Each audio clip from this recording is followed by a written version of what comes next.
taxes, and on Friday night, Smitty's Under the Rim on NBA TV. Oh, really, It's that time. Hey, it's the only reason I show up. Brendan? Every weekend, it's the only reason I show up. It's not a bad week. We had a good week, so I'm getting ready. You know, Torrance, my guy upstairs, Matt Gaines, they put together a phenomenal Smitty's Under the Rim. First of all, I got to take care of my counterparts. Allie, we have what did you dressed dig up? up. What did you dig Happy up? New Year. Oh, okay. Hey, Brendan, you look good. You look good. You ready? Yes, sir. That's Turbo. Oh, yeah, he's in Charlotte. He's in my hometown. In your hometown? Against Rudan's Karoots. To who? Karoots. Okay. You gotta get it right. Watch Karuchi. this. Slide your feet, y'all. Oh, watch out. We just gonna call him Karuchi for this highlight. Get out of there, Karuchi. Well, wait a second. The Wow. one thing is he could not stop. Get your numbers back in front of Kimba. That's okay. Good job of playing it off. That's a bucket. That's number 5, Turbo. Number 4. Talk to me about DeRozan on this one. Wait. I don't even know what he did.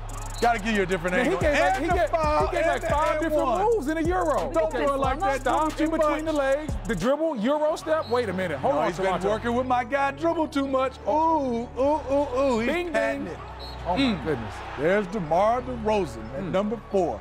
He had a point to prove that night. Yes, he did. Number 3, Kawhi. First, we're going to give you this play. Settle. Under the rim. You like it? That's nice. I mean, I've seen better, but that's nice. See better. It's Under a the rim. nice reverse. Just warm it up. This is where the next play against Gobert, the next play right now where I said Kawhi Leonard is going to another level. Watch this quick crossover. Oh, watch out, your Wait a second. Oh, that was vicious right there. I have not seen it that quick in a long time. Bing, bing. Oh, Hard, 2 hard dribbles. real quick. I remember young that play. fella. LeBron had something to say about that. Yeah, I did too, because Yeah, I said, ooh, next level handles. Number 2, talk to me about this. Is one of the best I've seen in a long time. Is this my boy We got from a New lot York? of laughs. This my boy from New York? Yes. Yes. Wait a second, switch. Oh, hold on. Did Plumlee push him? Well, hey, look at the end of the play, Smitty. Watch this, watch this. Pushed him out of there. Get out of there. Plumlee set him up.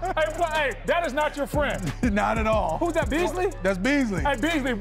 Hey, Mason Plumlee is not your friend, Beasley. Watch this. Not Get at out of all. there. Moutier. There's nothing over there. I gotta There's say, nothing over there. Way to go. And number 1, the barber He's a bad man. from last night. He's a bad man. Allie, this is against Steph. Easy Steph. What? Did Steph raise his foot up? Oh, watch out, Steph. At the beginning, though, Steph raised that foot up and didn't know what to do. Watch this. Oh, whoa! Dead foot. He got dead foot. And he crossed him all the way into the charge circle and pulled up at the elbow. Last, there's another play. And this is Klay Thompson. Oh, my God. He got Klay getting into his stance. And nothing you can do. When you can't get your hands up, that's when you know you're in a bad spot. I want the other one on Klay, though. We got that one, too? The last one? Did we have the other one on Klay? The last one for the game winner? Yeah. Now, nothing Klay can do. This is good defense. Pull up.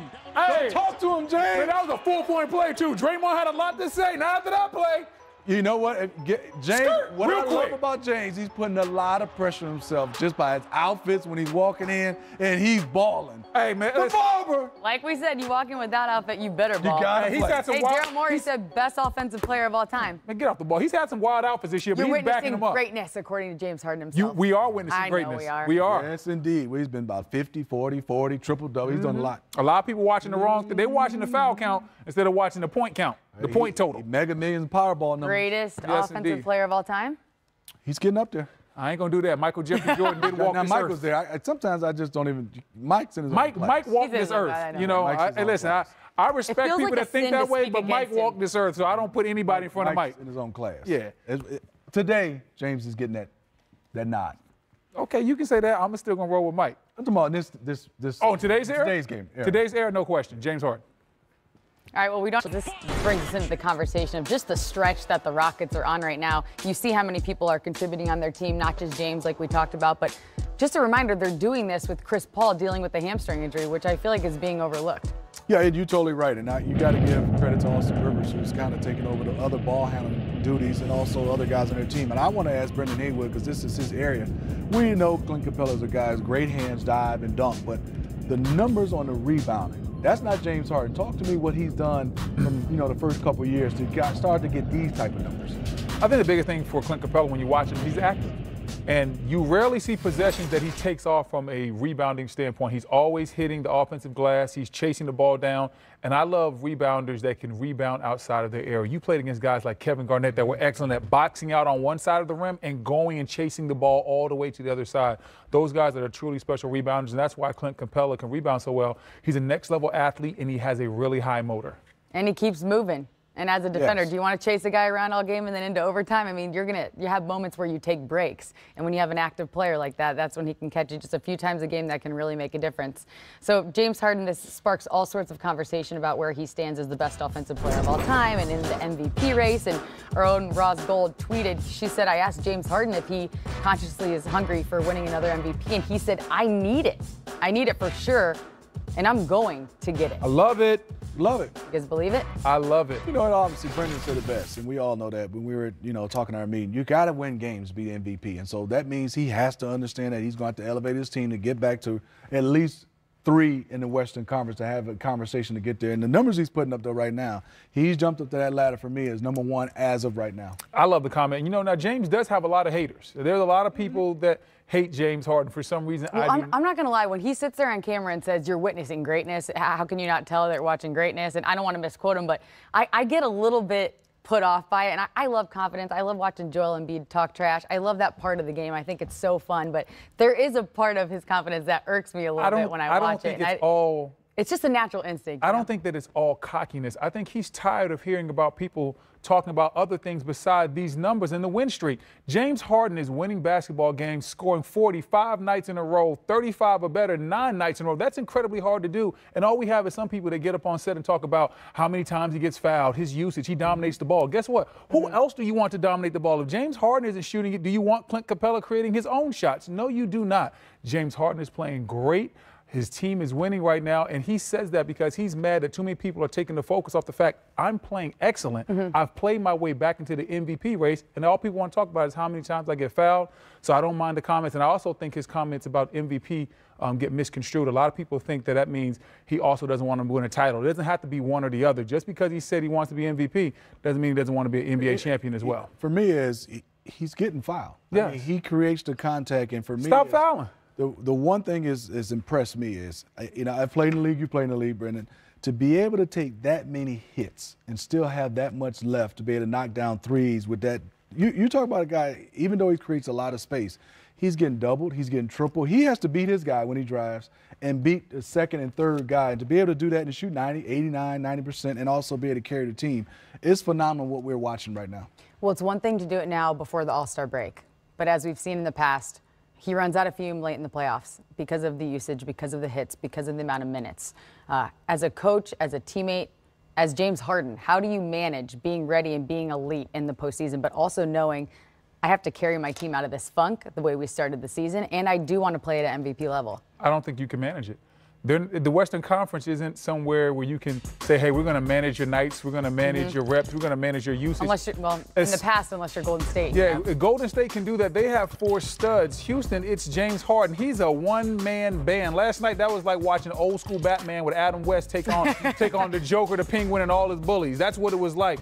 And so James Harden really can't afford to sit out games, or he can't afford to have low usage, because do you want Daniel House creating his own shots? No. Do you want to give Gerald Green the ball 15, 17 times a game? No. You want the ball in James Harden's hands. With Chris Paul out, they have to give him high usage. Will he do it in the playoffs? I don't know. But James Harden we might be witnessing the greatest regular season run in a 2 to 3 year span that we've ever seen from the 2-guard position. And I totally agree. I think the one thing he should do and he must do, Brendan, to get over that hump in the playoffs, he's going to have to trust his teammates more. And his usage is going to be still the same thing, and you're going to have to empower those guys. Because if they have guys making 13, 14 points from Austin Rivers, Gerald Green has to be consistent. Daniel House has to be consistent. Austin Rivers has to be consistent. If he can get those guys to where they believe and they're going to trust in him, and he does get it off pass it a lot, just got to make sure they keep making shots, because if they're making shots, you can't double him, and he will have a tough out if he does that. He has had his playoff faults, and so he's had it's a timeline from OKC up until now where you looked at him sometimes in the playoffs and you've kind of squinting your eye. But in the regular season, hasn't been too many better than Big Game James these last 3 years. I'm just going to tell you that. Oh, yeah. In the regular season, James Harden, hard to guard that guy. It's very hard. So let's transition this conversation quickly just into Golden State. Blown out on Christmas Day. They've lost 3 at home now. Just inconsistency that we're not used to seeing over the last 2 months. Your thoughts on the inconsistency? You know, the one spot we kind of nitpick over the years has been a center spot. But they used to have it done by committee, whether it was Zaza Pachulia, whether it was David West, whether it was JaVale McGee.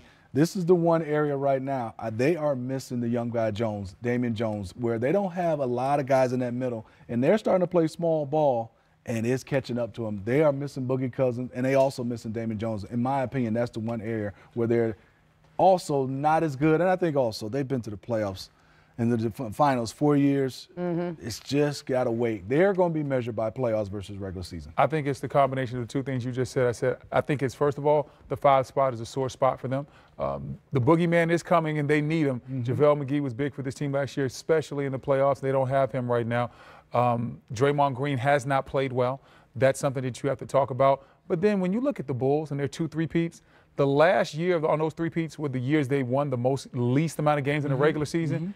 And that just comes because when you go on those runs, it just wears on you. Yeah. It wears on you physically, it wears on you mentally. And sometimes the Golden State Warriors probably don't come out with the right mindset for certain regular season games. But best believe you me, when the playoffs start, they'll be there. All right, guys, we have a lot of other games to get to, mostly tonight's games now that we've Tonight's game. We're gonna talk about I know, right? Okay. Do we have to move on? They better be as good as Thursday night. I don't think so. I love this. Grizzlies getting ready to take on the Nets. A little pregame photo action going on. Hey, Grizzlies got a lot of fight in them. They're going to come out fighting tonight. Selfie. We'll talk Grizzlies They're a and little Nets handsy over coming Yeah, up after and the Grizzlies got a lot of fight in that.